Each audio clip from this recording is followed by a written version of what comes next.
출애굽기에서 여호수아서까지 구약의 말씀들을 관통하는 핵심 키워드가 세 가지가 있을 것 같은데요. 하나는 하나님이시고 다른 하나는 이스라엘입니다. 성경 전체가 그렇지요. 하나님과 우리의 이야기입니다. 우리를 향하신 하나님의 사랑의 이야기고, 죄로 인하여 실패한 사람을, 인간을 어떻게 구원하실까를 보여주신 하나님의 답입니다. 마찬가지로 출애굽기에서 여호수아서까지 우리가 그동안 2달에 걸쳐서 주일 오전에 나누었던 이 말씀들 역시도 하나님과 그리고 온 인류를 대표하는 아브라함의 자손들, 야곱의 자손들 이스라엘이 중심에 있습니다. 그리고 하나님과 이스라엘 사이에 약속으로 주어진 땅이 가나안이죠. 하나님과 이스라엘 그리고 가나안, 이 세 가지의 주제들이, 키워드가 우리가 출애굽기에서 여호수아서까지를 이해하는 중요한 기준이 될 수 있습니다. 하나님이 어떻게 이끌어 가셨나, 이스라엘이 어떻게 답했는가, 그리고 그 중심에 있는 가나안이죠. 출애굽기부터 신명기까지의 말씀은 이스라엘이 가나안에, 하나님께서 약속하신 그 땅에 들어가기까지의 과정입니다. 이스라엘이 가나안에 그냥 들어가는 것이 아니라 하나님 앞에 준비되어야 된다는 것을, 하나님의 사람으로 세워져야 된다고 하는 것을 우리가 이 말씀들을 통해서 보았습니다. 그리고 마침내 여호수아서에 이제 이스라엘이 약속받은 땅 가나안에 들어가게 되지요. 여호수아서는 가나안 정복기입니다. 그런데 우리가 이미 여리고성의 전투에 대한 말씀을 나눌 때에 함께 기억하고 있는 것처럼, 가나안에 들어간다라고 하는 것은 이제 가나안의 경계를 넘어서 들어왔으니까 아무 문제도 없고 아무 어려움도 없고 이제 우리는 잘 먹고 잘 살면 된다라고 하는 것에서 끝나는 것이 아니라, 그 안에서 하나님께서 이기게 하신 믿음의 싸움을 싸워냈어야 했습니다. 여호수아서는 그래서 약속된 땅을 얻게 되는 성취의 말씀이지만, 그 성취는 단순하게 내가 가나안 땅에 발을 들여놨습니다, 이제 끝났습니다가 아니라, 이제 준비된 내가 어떻게 준비되었는지를 하나님 앞에 다시 한번 보이는 영적인 믿음의 고백의 자리이고 하나님의 축복의 자리가 되는 겁니다. 그런데 우리가 주일 오전에 이렇게 구약의 말씀들을 쭉 책별로 살펴보고 있는데, 이 성경의 이야기들이 왜 우리에게 중요한가라고 하는 것을 다시 한번 기억해 보기 원합니다. 우리가 단지 고대 이스라엘의 역사를 알기 위해서 이 자리에 와서 앉아 있는 게 아니죠. 저 또한 이 자리에 옛 이야기들을, 역사를 강의하기 위해서 서 있는 것도 아닙니다. 우리에게 중요한 것은 이스라엘의 역사가 아니라 이들을 통해서 드러내신 하나님의 뜻이요, 하나님이 어떤 분이신지를 이스라엘과 함께 하셨던 시간들을 통해서 우리가 보는 겁니다. 그리고 그 하나님께서 오늘 우리에게도 동일하신 줄로 믿습니다. 우리가 찬양으로 고백하는 것처럼 하나님은 신실하신 하나님이시고 변치 않으시는 하나님이시니까요. 하나님께서 이스라엘에게 하신 것처럼 우리에게도 동일하게 하시는 겁니다. 또한 더불어서 성경의 말씀 가운데 왜 굳이, 왜 옛날 이스라엘 사람들의 이야기가 들어가 있는가?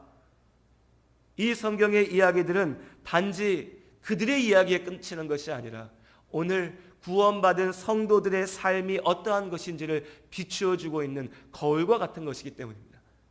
가나안이 하나님께서 약속하신 구원이라면, 이제 여호수아가 이끄는 이스라엘 군대가, 이스라엘 민족이 가나안에 들어가서 손 놓고 가만히 있었던 것이 아니라 하나님을 믿는 믿음으로 싸웠던 것처럼, 우리도 또한, 구원받은 성도들 또한 내가 예수 믿으니까, 내가 구원받았으니까 나는 이제 하나님 나라 갈 거야, 다 끝났어, 이제 나는 내 마음대로 살면 돼가 아니라, 이 땅 가운데 우리에게 여전히 맡겨져 있는 영적인 싸움이 있는 줄로 믿습니다.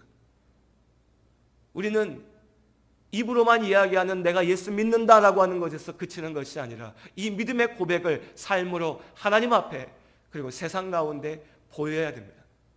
이것이 하나님께서 이 땅에서 우리에게 맡기신 소명인 것이죠.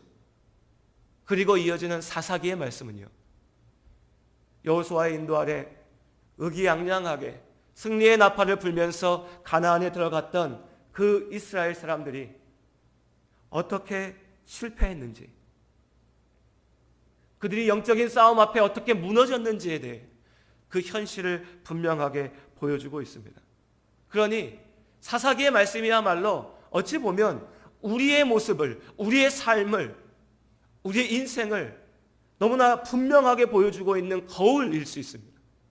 우리도 또한 이스라엘처럼 하나님을 믿는다고 얘기했고, 홍해를 건너서 요단강을 건너서 하나님의 자녀된 이스라엘처럼 우리도 교회 앞에 세례받고 내가 예수를 믿는다고 고백하면서 하나님의 자녀가 되었다고 이야기합니다. 이스라엘이 산당을 짓고 예배당을 지어놓고 그 자리에서 하나님 앞에 제사 지냈던 것처럼 우리도 각지에 있는 교회에서 하나님 앞에 나와서 예배드리면서 우리가 하나님을 섬긴다라고 이야기합니다. 그런데 여호수아가 죽고 난 이후에 수백 년의 시간 동안 사사의 시대 때, 사사기의 말씀에 등장하는 이 시대 때 이스라엘 백성이 보여준 모습은요, 전혀 거룩하지 못했고 전혀 하나님의 백성답지 못했으며 오히려 철저히 실패하고 또 실패하는 모습을 보여줍니다. 우리 삶도 마찬가지죠. 어떤 분들은 예수를 믿는 것을, 하나님을 믿는다고 하는 것을, 교회 다니는 것을 나를 지켜줄 수호신을 하나 두고 있는 것처럼 여깁니다. 문가에 부적을 붙여두듯이 십자가를 붙여주고 무언가 나를 지켜주는 것을 품고 다니는 것처럼 성경의 구절을 적어가지고 가지고 다닙니다. 그러나 하나님께서 우리에게 약속하신 구원은 그런 미신적인 믿음에 있는 것이 아니지요. 하나님 믿는다고 이 땅의 모든 문제가 내 눈앞에서 당장 해결되는 것도 아니고, 하나님 믿는다고 내가 이 땅에서 내 마음대로 아무렇게나 살아도 되는 것도 아닙니다. 우리에게는 분명한 영적인 싸움의 소명이 주어졌고 그 싸움에서 승리하도록 우리를 인도하신 이가 하나님이신 줄로 믿습니다. 그러니 사사기의 말씀을 볼 때 우리는 두 가지의 눈을 가지고 봐야 됩니다. 어떻게 이들이 실패했는가? 또한 동시에 어떻게 하나님께서는 실패한 이스라엘을 계속해서 붙잡으셨는가? 그리고 우리의 삶을 보는 겁니다. 왜 나는 실패하고 있는가? 왜 나는 무너지고 있는가? 왜 예수를 믿는다고 하는데 나의 삶은 여전히 그 자리에 머물러 있는가?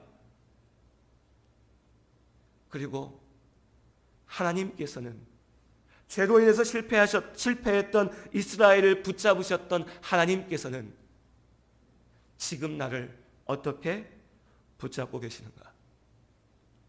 이스라엘은 끝끝내 그들을 향해 내미신 하나님의 손을 온전히 잡지 못했습니다. 그들은 불평했고 원망했습니다. 하나님을 잊어버렸고 순종하지 않았습니다. 그래서 실패했습니다.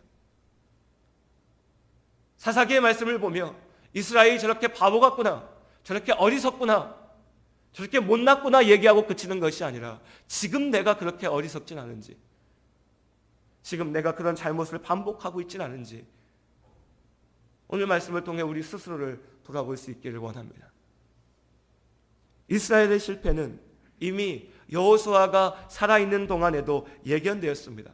오늘 사사기 2장 1절부터 4절까지의 말씀에서처럼 가나안을 차지하게 된 이스라엘은 그 땅을 차지하자마자 하나님과의 약속을 어겼습니다.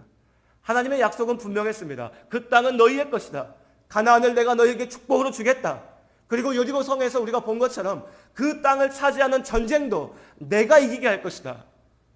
너희가 싸우는 게 아니라 내가 이기게 할 것이다. 그러나 너희가 기억해야 될 것은 그 땅에 들어갔을 때, 가나안에 들어갔을 때, 그 싸움의 자리에 나아갔을 때에 너희가 나에게 순종하고 나의 말을 붙잡고 가야지 그 땅에 있는 사람들과 손잡지 말아라. 타협하지 마라. 그들을 받아들이지 마라. 그들 곁에 살지 말라. 구약 성경의 표현으로는요, 그 땅에 있는 자를 다 죽이라고 하시죠. 그 말씀들을 보면 하나님이 왜 이렇게 무서운 분인가? 어떻게 그 자리에 살고 있는 사람들을 다 죽이라고 하나? 하나님은 사람들을 죽이는 걸 아무렇지도 않게 생각하시나? 이렇게 이해할 수도 있지만 본문의 뜻은 거기에 있는 게 아니죠. 고대 사회의 배경이고 그 본질은 왜 가나안을 멀리하라 하셨는가? 왜 가나안에 살고 있었던 사람들을 다 죽이라고 하셨는가? 그 본질을 이해해야 됩니다. 그 본질은 그들이 죄악되었다는 겁니다. 죄악되었다는 거죠.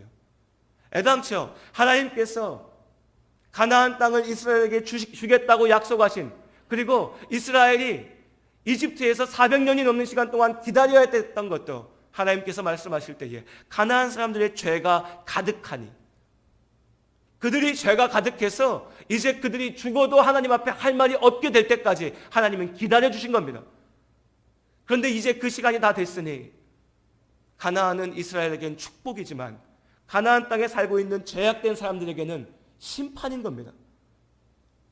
그러니 하나님의 명령은 사람의 생명을 가볍게 여겨서 죽이라는 것이 아니라 죄와 함께하지 말라는 거죠.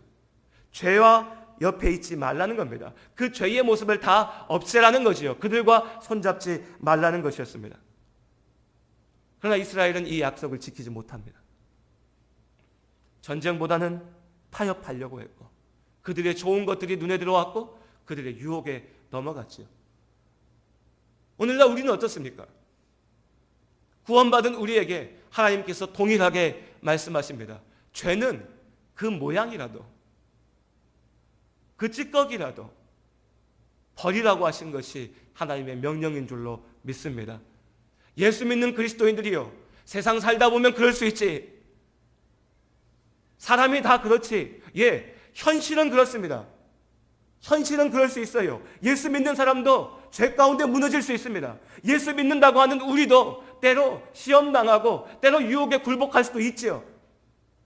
근데 내가 그렇다고 해서 하나님도 그러시다라고 하나님의 뜻을 바꿔버리면 안 된다는 겁니다. 하나님은 죄를 미워하시고 하나님은 죄와 함께하지 않는 분이신 줄로 믿습니다.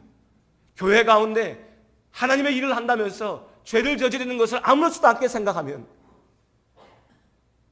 여러분, 우리는 그걸 받아들일 수 있지만, 예, 사람은 모순되니까, 사람은 죄가 있으니까 한쪽에서는 착한 일 하면서 뒤에서는 나쁜 짓 할 수 있지만 하나님께서는 결코 그 모습을 보지 않으신다는 겁니다. 그 우리에게 말씀하시잖아요. 내가 거룩한 것처럼 너희도 거룩하라. 우리를 거룩해 하기 위하여 예수님께서 십자가에 달려 죽으시고 우리를 구원하신 줄로 믿습니다.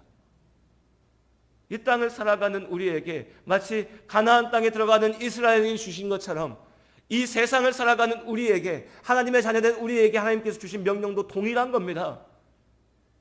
이 세상을 살아가는 전쟁, 영적인 전쟁, 인생, 하나님께서 이기하실 줄로 믿습니다. 우리의 삶을 지키시고 인도하시는 이가 하나님이심을 믿습니다. 이것이 우리의 믿음이죠. 그런데 그 동시에 우리에게 주어진 것은 세상이 아니라 아버지의 말씀을 따라가라는 겁니다. 세상의 길이 아니라 하나님의 말씀 앞에만 순종하라는 겁니다. 죄와 타협하지 말라는 거죠. 죄와 싸우라는 것이 하나님께서 이스라엘에게 주셨던 명령이고 또한 우리에게 주신 명령입니다.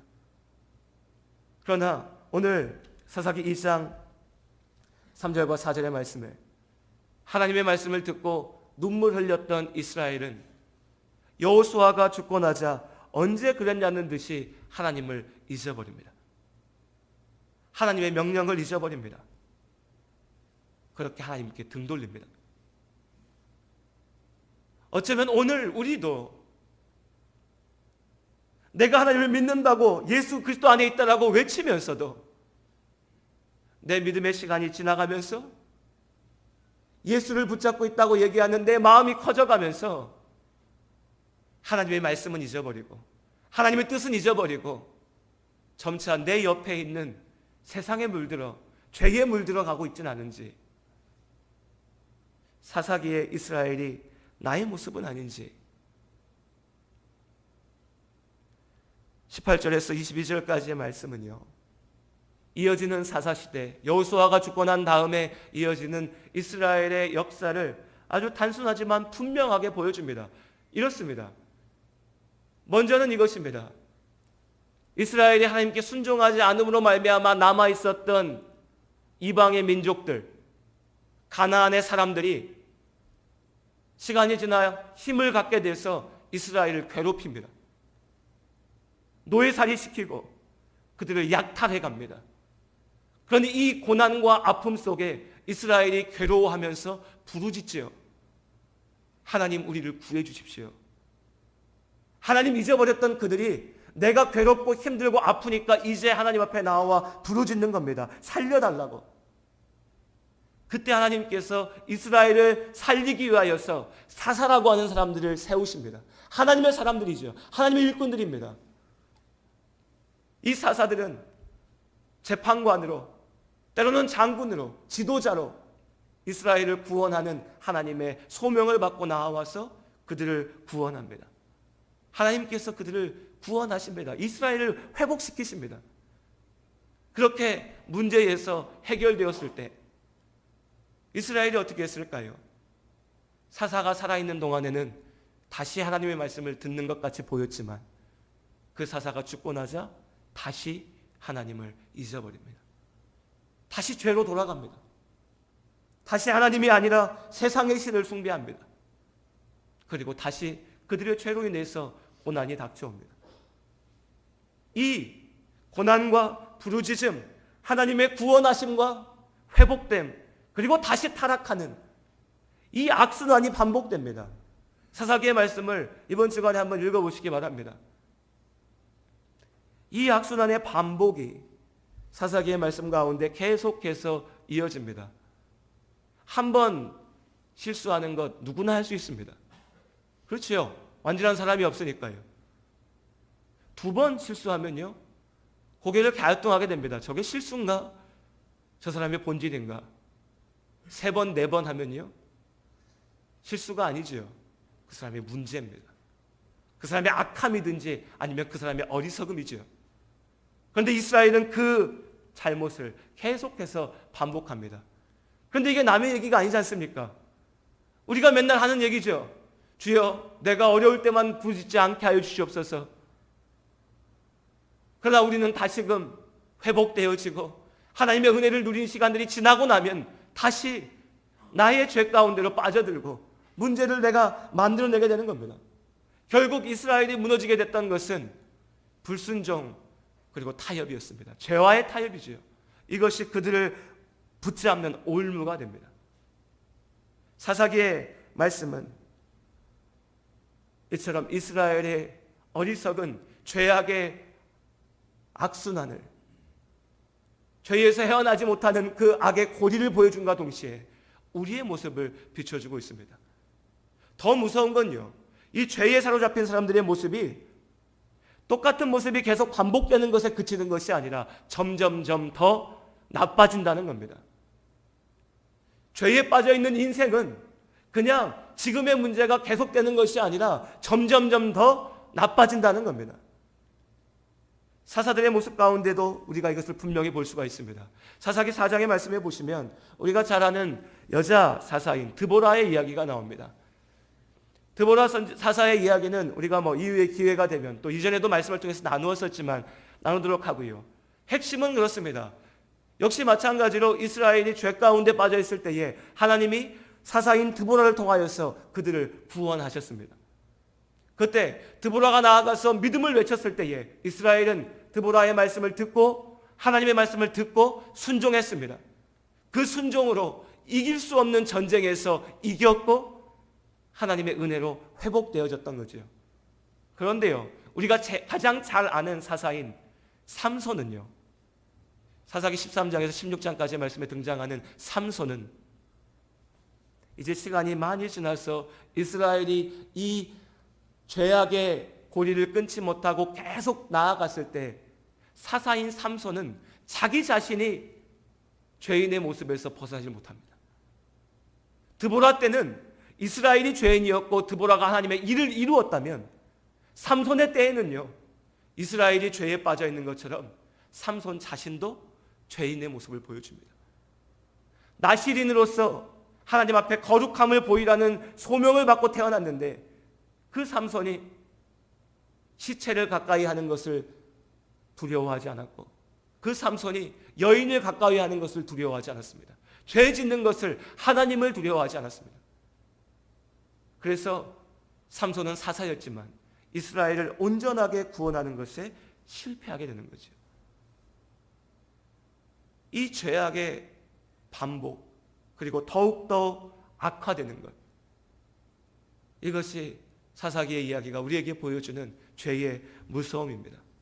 특별히 오늘 우리가 이 사사기 전체의 내용 가운데 두 가지를 꼭 기억하기 원합니다. 첫 번째는요, 여러분, 죄의 결과는 결국 나를 죽인다는 겁니다. 죄가 나를 죽입니다. 이스라엘을 괴롭혔던 문제가 무엇이지요? 이방의 민족이 쳐들어온 것이었습니다. 내 먹을 것을 누가 뺏어가는 거였습니다. 우리가 공격받는 거였습니다. 내 몸이 괴로운 거였습니다. 우리가 이 땅을 살아가면서 하나님 앞에 부르짖는 제목이 무엇입니까? 내가 살기 힘들다는 거지요. 내가 아프다는 겁니다. 내 마음대로 안 된다는 겁니다.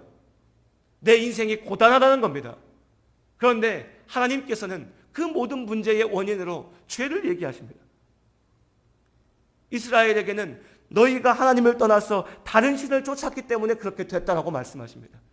우리에게도 죄로 인하여서 세상이 악하여졌고 죄로 인하여서 문제가 생겼다라고 말씀하십니다. 교회 처음 오는 분들은 그러니까 왜 교회 가면 죄만 얘기하는지,